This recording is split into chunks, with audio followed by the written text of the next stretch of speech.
চোখের দেখা না হোক, মুঠোফোনে খবর নিও। তোমার বেঁচে যাওয়ার সময় থেকে একটুখানি সময় আমাকে দিও। সূর্যের চারদিকে নয়, পৃথিবীটা টাকার চারদিকে ঘোরে। সৃষ্টিকর্তা ভালোবেসে ইবাদত চায়, আর আমি ভালোবেসে ইবাদতে তোমাকে চাই। তোমার বিকল্প আমার কাছে কিছুই নেই। যা কিছু চাহিদা সেসব সমাজে বৈধ নেই। তবুও অস্ত্রসিক্ত মোনাজাতেই প্রার্থনা করে যাই, আমি যদি পাগলও হই, মন যেন তোমারে না ভোলে। পৃথিবীতে দুটো অনুভূতি কখনো লিখে প্রকাশ করা যায় না, পাওয়ার আনন্দ আর হারানোর যন্ত্রণা। মধ্যবিত্ত পরিবারের ছেলেদের এক চোখে বাস্তবতা, এক চোখে পরিবার, তৃতীয় কোনো চোখ নেই নিজের স্বপ্ন দেখিবার। এতটাই আগ্রহ নিয়ে আমি তোমাকে ভালোবেসেছি, যতটা আগ্রহ নিয়ে মানুষ আত্মহত্যা করে।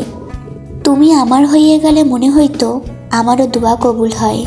কত বিচিত্রময় মানুষ দেখলাম, অথচ খোদা তোমারে এত সৌন্দর্য দিয়েছেন যে আমি শুধু তোমাতেই মুগ্ধ হলাম। জীবনটা ক্ষুদ্র বলেই হয়তো একই মানুষকে বারবার ভালোবাসি। আপনি আমার দুঃখ শব্দের বিসর্গ। আগে কান্না ভুলে হাসতে চাইতাম, এখন হাসির আড়ালে কান্না লুকাই। পছন্দের মানুষের ভালোবাসা ও মনোযোগ ছাড়া মানুষ ফুটপাতে শুয়ে থাকা ব্যক্তির মতো অসহায়। স্মৃতি বুঝবো, এমন নতুন উৎসব আসবে না আর। আমি উৎসব বলতে বুঝি পুরানো রূপে তোমাকেই ভালোবাসা। তুমি বরং আমারই কবিতা হও। আমি তোমায় লিখতে চাই আমার গল্পের প্রতিটা পাতায়। অন্য কেউ না হয় সেটা পড়ে নেক কোনো এক বইমেলায়।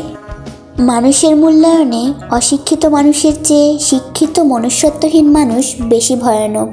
সময় আমাকে বারবার এটাই শিক্ষা দিয়েছে, পরিচয় সবার সাথে রাখবা, কিন্তু সম্পর্ক সবার সাথে নয়।